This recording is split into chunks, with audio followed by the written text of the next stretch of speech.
Hello everyone welcome to school plus question अच्छी 242 पूर्ण 6 विभक्तक 7 परसेंटेज ऑफ 714 जार अर्थ हूँ 714 242 पूर्ण 6 विभक्तक 7 परसेंटेज केते हबो क्वेश्चन पचारछि। तो ये क्वेश्चन को आपण माने केमिति करिवे देखंतु सब प्रोसेस मैं आपण मानकु कहि दउछि।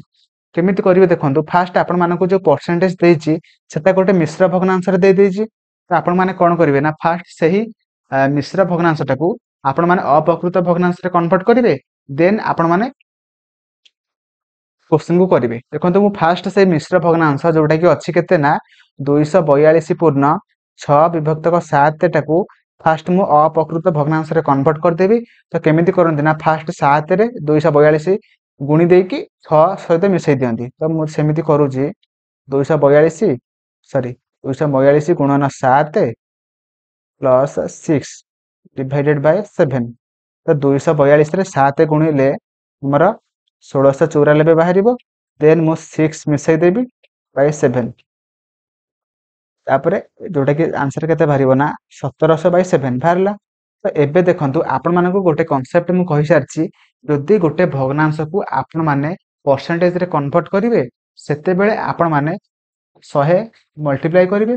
जदि आपण मानको परसेंटेज दे सारिछि आपण माने भग्नांश रे कन्वर्ट करिवे तो सेते बेले आपण माने कोन करिवे ना 1/100 गुणी देबे। ओके तो देखंतु एठी किंतु परसेंटेज दे सारिछि तो मु कोन करिवे ना जदि मु भग्नांश रे कन्वर्ट करिवी तो मु कोन करिवे ना 1/100 मल्टीप्लाई करिवी।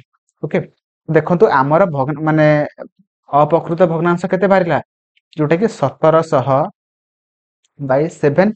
देखो 242 पूर्ण 6 विभक्तक 7 लिखा जहाँ 1700 बाय 7 लिखा से तो परसेंटेज बदल में कौन लिखी ना 1/100। ओके ऑफ माने ऑफ मीन माने कौन ऑफ मीन्स माने मल्टीप्लाई। ओके तब एठी मल्टीप्लाई दे देली तो 714 लिखिदेली। ओके तो देखो एठी ऊपर दीटा शून्य अच्छी तले दीटा शून्य अच्छी दीटा कैंसल हो गला।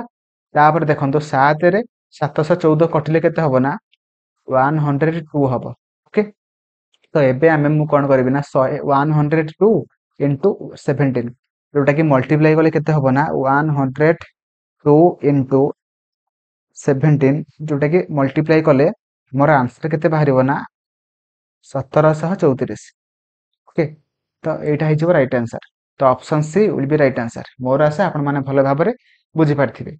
जदि भी बुझी पारि नांती आपण माने वीडियो को आउ थरे फास्ट रु देखंतु मोर ग्यारंटी आपण माने सब किछि बुझी पारिबे। तो जदि आपण माने एबे पर्यंत वीडियो को लाइक करनांते लाइक कर देबे चैनल को सब्सक्राइब करिवे एवं आपण माननको वीडियो केमिति लागिला मते कमेंट रे जणेबे। थैंक यू जय जगन्नाथ।